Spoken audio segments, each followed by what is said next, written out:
আসসালামু আলাইকুম। অবিরাম বাংলা সংবাদে সবাইকে স্বাগত জানাচ্ছি আমি আফরোজা রূপা।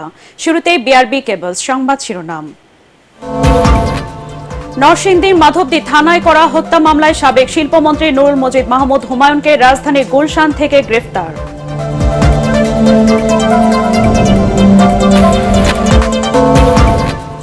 বাংলাদেশের অন্তর্বর্তী সরকারকে পূর্ণ সমর্থনে ঘোষণা। যুক্তরাষ্ট্রের রোহিঙ্গা সমস্যা সমাধানে জাতিসংঘে ডক্টর ইউনূসের ৩ প্রস্তাব।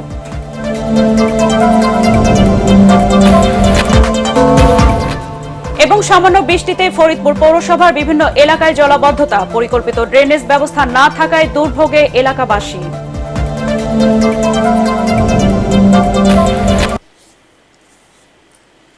শুনছিলেন বিআরবি কেবলস সংবাদ শিরোনাম। এবার বিস্তারিত সংবাদ। সাবেক শিল্পমন্ত্রী নুরুল মজিদ মাহমুদ হুমায়ুনকে গ্রেফতার করেছে র্যাব। ভোরে রাজধানী গুলশান এলাকা থেকে তাকে গ্রেফতার করা হয়। বিষয়টি নিশ্চিত করেছেন র্যাবের আইন ও গণমাধ্যম শাখার পরিচালক লেফটেন্যান্ট কর্নেল মুনিম ফেরদৌস। গত ৪ আগস্ট নরসিংদীর মাধবদী এলাকায় বৈষম্যবিরোধী ছাত্র আন্দোলনে হামলা, আক্রমণ ও হত্যাকাণ্ডের অভিযোগে দায়ের করা মামলায় তাকে গ্রেফতার করা হয়েছে বলে জানিয়েছে র্যাব।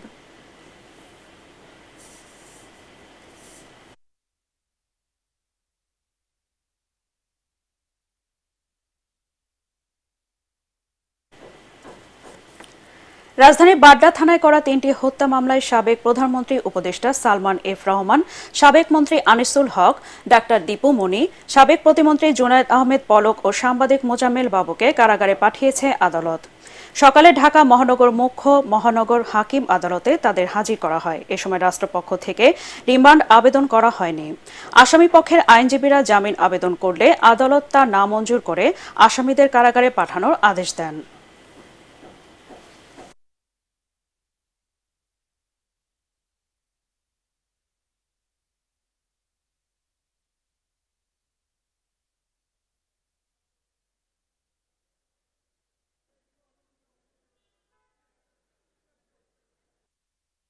আসামিদের বিরুদ্ধে এই অপরাধের সঙ্গে জড়িত থাকার বিষয়টি নিশ্চিত হওয়ার কারণে তাদেরকে এই মামলায় গ্রেপ্তার দেখেন এবং আসামি পক্ষে এই দুইজনের পক্ষে আসামি পক্ষে তাদের আইনজীবীরা তাদের জামিনের প্রার্থনা করেন এবং তারা জামিন চান। আমরা এই জামিনের বিরোধিতা করি এবং জামিনের বিরোধিতা করি বলি যে আসামিরা অপরাধমূলক ষড়যন্ত্রের সঙ্গে জড়িত। এই বৈষম্যবিরোধী আন্দোলনে রাজপথে পুলিশের গুলি করার এই ষড়যন্ত্র পিছনে তারা জড়িত। সেই জন্য আসামিরা বাইর হলে দেশে বিশৃঙ্খলা সৃষ্টি হবে এবং পেশিবাদে যারা লুকিয়ে আছে তাদের সহযোগী তাদের সঙ্গে হাত মিলিয়ে দেশে অশান্তি সৃষ্টি করবে। তাদের এই পর্যায়ে তাদেরকে জামিন দেওয়া সমীচীন হবে না বিধায় আমরা নিবেদন করি তাদেরকে জেলহাজতে পাঠানো হোক। বিজ্ঞ আদালত উভয় পক্ষের বক্তব্য শোনার পর তাদের জামিন আবেদন নামঞ্জুর করে তাকে জেলহাজতে প্রেরণ করেন। বাংলাদেশের অন্তর্বর্তীকালীন সরকারকে পূর্ণ সমর্থন জানিয়েছেন মার্কিন যুক্তরাষ্ট্র। মঙ্গলবার জাতিসংঘের সাধারণ পরিষদের অধিবেশনের ফাঁকে প্রধান উপদেষ্টা ডক্টর মোহাম্মদ ইউনূসের সঙ্গে বৈঠকে এই সমর্থনের কথা জানান মার্কিন প্রেসিডেন্ট জো বাইডেন। বৈঠকে ডক্টর ইউনূস বিগত সরকারের আমলে সকল ধরনের নিপীড়নের বিরুদ্ধে শিক্ষার্থীদের সাহসী ভূমিকা ও বাংলাদেশ পুনর্গঠনে তাদের গুরুত্বপূর্ণ অবদানের কথা জানান বাইডেনকে। এ সময় প্রধান উপদেষ্টা বলেন, দেশ পুনর্গঠনে তার সরকারকে অবশ্যই সফল হতে হবে। এ সময় মার্কিন প্রেসিডেন্ট যে কোনো সাহায্যে ডক্টর ইউনূসের সরকারের পাশে থাকার আশ্বাস দেন। এ সময় প্রধান উপদেষ্টা জুলাই বিপ্লব চলাকালীন ও বাংলাদেশি শিক্ষার্থীদের আঁকা দেয়াল চিত্র জো বাইডেনকে উপহার দেন। এবারই প্রথম জাতিসংঘ সাধারণ পরিষদের অধিবেশনের ফাঁকে মার্কিন প্রেসিডেন্ট ও বাংলাদেশের কোনো সরকার প্রধান বৈঠক করলেন। এর আগে জাতিসংঘ সাধারণ পরিষদের অধিবেশনে যোগ দিয়ে বিভিন্ন রাষ্ট্র ও সরকার প্রধান, বিশ্ব ব্যাংকের প্রেসিডেন্ট এবং জাতিসংঘ মানবাধিকার বিষয়ক হাই কমিশনারের সাথে কুশল বিনিময় করেন ডক্টর ইউনূস। কানাডার প্রধানমন্ত্রী জাস্টিন ট্রুডোর সাথে বৈঠকে জুলাই আগস্টে ছাত্র জনতা আন্দোলনের গ্রাফিতির আর্ট বুক উপহার হিসেবে তুলে দেন প্রধান উপদেষ্টা।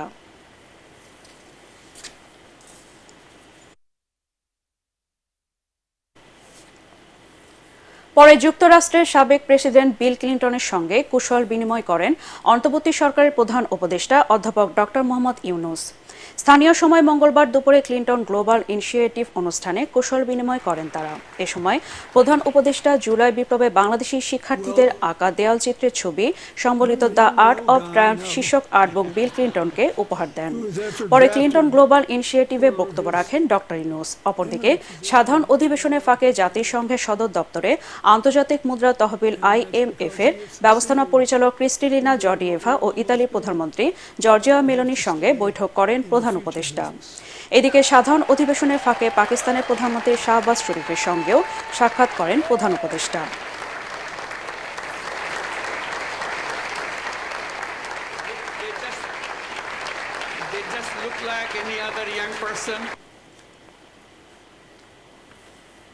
রোহিঙ্গা সংকট সমাধানে জাতিসংঘে ৩ প্রস্তাব দিয়েছেন ডক্টর মোহাম্মদ ইউনূস। রোহিঙ্গা সমস্যা সমাধানে সব পক্ষকে এক টেবিলে বসার আহ্বান জানিয়েছেন তিনি। তার আশা এ থেকে একটি সমাধানের পথ বেরিয়ে আসবে। সেই সাথে জাতিসংঘ ও বাংলাদেশ মিলে একটি যৌথ কর্মপরিকল্পনা প্রণয়নের কথাও জানান প্রধান উপদেষ্টা। আন্তর্জাতিক সম্প্রদায়কে রোহিঙ্গা জনগোষ্ঠীর বিরুদ্ধে সংগঠিত গণহত্যা বিচার ও শাস্তি, মিয়ানমার থেকে বাস্তুচ্যুত হয়ে বাংলাদেশে আশ্রয় নেওয়া রোহিঙ্গাদের নিয়ে জাতিসংঘ সদর দপ্তরে উচ্চ পর্যায়ে বৈঠকে ডক্টর ইউনূস এসব প্রস্তাব তুলে ধরেন। মঙ্গলবার জাতিসংঘের সাধারণ অধিবেশনের ফাঁকে এই বৈঠক হয় বলে জানিয়েছেন প্রধান উপদেষ্টার প্রেস সচিব শফিকুল আলম। এ সময় রোহিঙ্গা ইস্যুতে যুক্তরাষ্ট্রের পক্ষ থেকে বাংলাদেশকে 19 কোটি 9 লাখ ডলার সহযোগিতার ঘোষণা দেওয়া হয়। বৈঠকে মিয়ানমার বিষয়ে জাতিসংঘ মহাসচিবের বিশেষ দূত জুলি বিশপ, জাতিসংঘের শরণার্থী বিষয়ক হাই কমিশনার ফিলিপো গ্রান্ডি ও পররাষ্ট্র উপদেষ্টা তৌহিদ হোসেন সহ সংশ্লিষ্ট শীর্ষ কর্মকর্তারা উপস্থিত ছিলেন। বিমানবন্দরে ভিআইপি মর্যাদা পেতে যাচ্ছেন প্রবাসীরা। শিগগিরই তা বাস্তবায়নে কার্যকরী পদক্ষেপ নিচ্ছে সরকার। তবে প্রথম অবস্থায় মধ্যপ্রাচ্যের প্রবাসীরা এই মর্যাদা পাবেন। প্রবাসী কল্যাণ ভবনে সংবাদ সম্মেলনে উপদেষ্টা ডক্টর আসিফ নজরুল জানান, প্রবাসীদের হয়রানি বন্ধে যা যা দরকার সবই করা হবে। মনির হোসেন তপুর রিপোর্ট। দায়িত্ব নেয়ার পর প্রবাসীদের সমস্যাগুলো চিহ্নিত করে বেশ কিছু সমস্যার সমাধানের প্রস্তাব গণমাধ্যমে তুলে ধরেন প্রবাসী কল্যাণ ও বৈদেশিক কর্মসংস্থান উপদেষ্টা ডক্টর আসিফ নজরুল। সংবাদ সম্মেলনে জানানো হয়, প্রবাসী কল্যাণ ব্যাংকে সরাসরি রেমিটেন্স পাঠানো যাবে, যাতে প্রবাসীরা ঋণের কিস্তি সহজে পরিশোধ করতে পারেন। একই সাথে দেশের শীর্ষ 12টি ব্যাংক থেকে প্রবাসীরা যাতে ঋণ সুবিধা পান সে উদ্যোগও নেওয়া হয়েছে। অগ্রণী ও সোনালী ব্যাংকে প্রবাসী কল্যাণ ব্যাংকের বুথও বসানো হবে বলেও জানান তিনি। রিক্রুটিং এজেন্টরা সাব এজেন্টদের ক্ষেত্রে টাকা ফেরত দিয়েছে, প্রায় 100% ক্ষেত্রে টাকা ফেরত দেওয়া হয়েছে।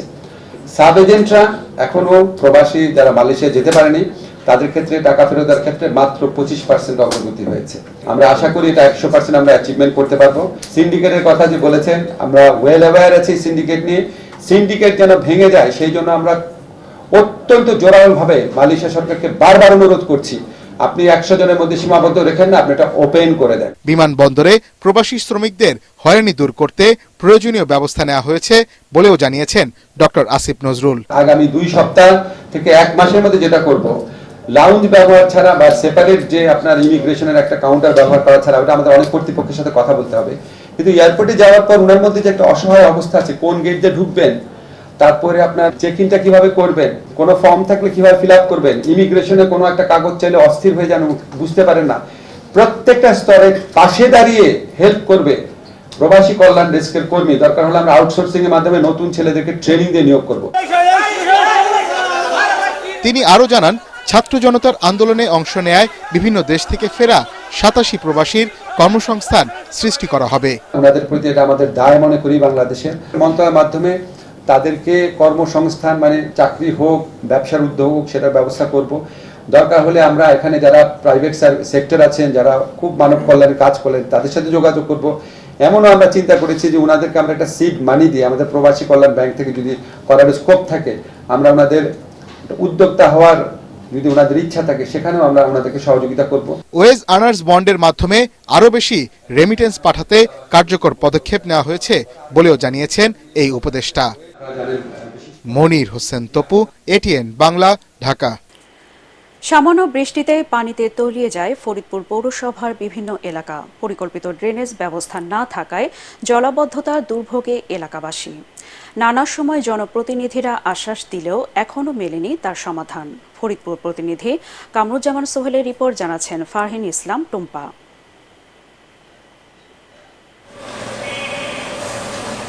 150 বছরের বেশি সময় হলেও উন্নয়নের ছোঁয়া লাগেনি ফরিদপুর পৌরসভার ওয়ার্ডগুলোতে। সবচেয়ে শোচনীয় অবস্থা 15 নম্বর ওয়ার্ডের। হাজারো দুর্ভোগের মধ্যে এই এলাকার অন্যতম সমস্যা জলাবদ্ধতা। পরিকল্পিত ড্রেনেজ ব্যবস্থা না থাকায় অল্প বৃষ্টিতেই তলিয়ে যায় অলিগলি মহল্লা। ফলে নোংরা পানিতে সয়লাব হয়ে যায় পুরো এলাকা।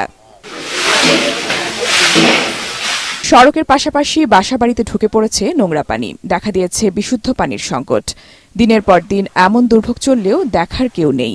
প্রশাসনের পরিবর্তন হলেও এলাকাবাসীর ভাগ্যের কোনো পরিবর্তন হয়নি। আমরা আজকে দীর্ঘ 20 থেকে 30 বছর যাবত এই জলাবদ্ধতার মধ্যে আটকে আছি। সামান্য একটু বৃষ্টি হলেই আমরা ঘর থেকে বের হতে পারি না, আমরা মসজিদে যাইতে পারি না। এই 15 বছর যাবত আমরা এখানে এই ভোগান্তিটা ভুগতেছি। আমার নানু বাসার ভিতরে পানি, এখন হাসপাতালে নিতে হবে অসুস্থ রোগী, একটা রিক্সা আসতেছে না, অ্যাম্বুলেন্স আসতে পারে না, এখানে কিচ্ছু আসতে পারে না এই পানির জন্য। যে ঘরের মধ্যে পানি, চুলায় পানি, তারপরে উঠান ভরা পানি, ঠিক মতো রান্না বাড়া করতে পারতেছি না। ভাই আমরা হলো এই যে পিছনে কল তলায় গেছে, কলের পানি খাওয়া যাইতেছে না, ময়লা পানি চাপ দিছে, মনে করেন যে বহু দূর যে পানি আনা লাগতেছে। জলাবদ্ধতার কারণ খুঁজে বের করে ব্যবস্থা নেওয়ার আশ্বাস দিয়েছেন নবনিযুক্ত পৌর প্রশাসক। সবকিছু বিবেচনায় পৌর নাগরিকের জন্য পৌরসভার সক্ষমতা চিন্তা ভাবনা করে যতটুকু করা সম্ভব সরকার আমাকে দায়িত্ব দিয়েছে, আমার দায়িত্বকালীন যতটুকু সম্ভব আমি আমার সর্বোচ্চ চেষ্টা করে যাচ্ছি। দ্রুত ড্রেনেজ ব্যবস্থার উন্নয়ন সহ ওয়ার্ডবাসীকে জলাবদ্ধতার হাত থেকে রক্ষার দাবি স্থানীয়দের। Bureau report, ATN Bangla. এবারে পাটেক্স খেলার খবর।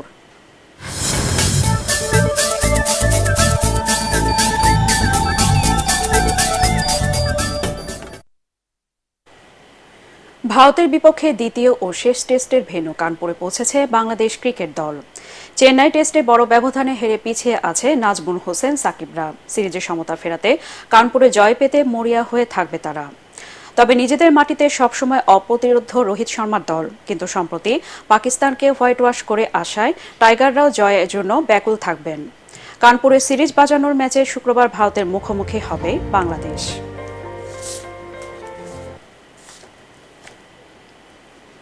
অধিনায়ক হ্যারি ব্রুকের ক্যারিয়ারের প্রথম সেঞ্চুরিতে সিরিজের তৃতীয় ওয়ানডেতে বৃষ্টি আইনে অস্ট্রেলিয়াকে 46 রানে হারিয়েছে ইংল্যান্ড। ডারহামের টেস্টারলিপ স্ট্রিটে প্রথমে ব্যাট করে 7 উইকেটে 304 রান সংগ্রহ করে অস্ট্রেলিয়া। দলের পক্ষে সর্বোচ্চ 77 রান করেন Aussie wicket keeper Alex Carey. Steve Smith করেন 60 রান। জবাবে 11 রানে 2 উইকেট হারিয়ে শুরুতে ব্যাকফুটে ইংলিশরা, কিন্তু তৃতীয় উইকেটে উইল জ্যাকের সঙ্গে 156 রানে জুটি করে দলকে জয়ের পথে রাখেন অধিনায়ক হ্যারি ব্রুক। ইংল্যান্ড 4 উইকেটে 254 রান তোলার পর বৃষ্টিতে আর খেলা হতে পারেনি। পরে বৃষ্টি আইনে ইংল্যান্ডকে 46 রানে জয়ী ঘোষণা করা হয়। হ্যারি ব্রুক 110 রানে অপরাজিত থাকেন, উইল জ্যাক করেন 82 রান।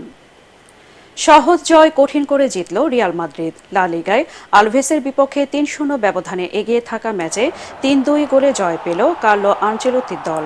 নিজেদের মাঠ সান্তিয়াগো বার্নাব্যুতে খেলার প্রথম মিনিটে লুকাস ভাস্কেজের গোলে এগিয়ে যায় রিয়াল। 40 মিনিটে ব্যবধান দ্বিগুণ করেন ফরাসি তারকা কিলিয়ান এমবাপ্পে। রিয়ালের হয়ে 7 ম্যাচে এটি তার পঞ্চম গোল। বিরতির পর খেলার 48 মিনিটে রিয়াল মাদ্রিদকে 3-0 গোলে লিড এনে দেয় রদ্রিগো। তবে নির্ধারিত সময় শেষ 5 মিনিটে ম্যাচের দৃশ্যপট পাল্টে দেয় আলভারেজ। 85 মিনিটে বেনাভিদেস ও 86 মিনিটে কিকে গার্সিয়া ম্যাচ জমিয়ে দিলেও আলাভেজের পরাজয় ঠেকাতে পারেননি। শেষ করার আগে বিআরবি কেবল সংবাদ শিরোনাম আরেকবার। নরসিংদী মাধবদী থানায় করা হত্যা মামলায় সাবেক শিল্পমন্ত্রী নুরুল মজিদ মাহমুদ হুমায়ুনকে রাজধানী গুলশান থেকে গ্রেফতার।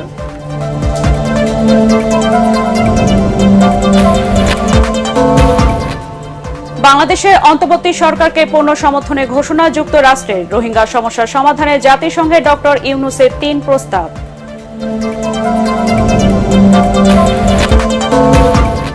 এবং সামান্য বৃষ্টিতে ফরিদপুর পৌরসভার বিভিন্ন এলাকায় জলাবদ্ধতা, পরিকল্পিত ড্রেনেজ ব্যবস্থা না থাকায় দুর্ভোগে এলাকাবাসী।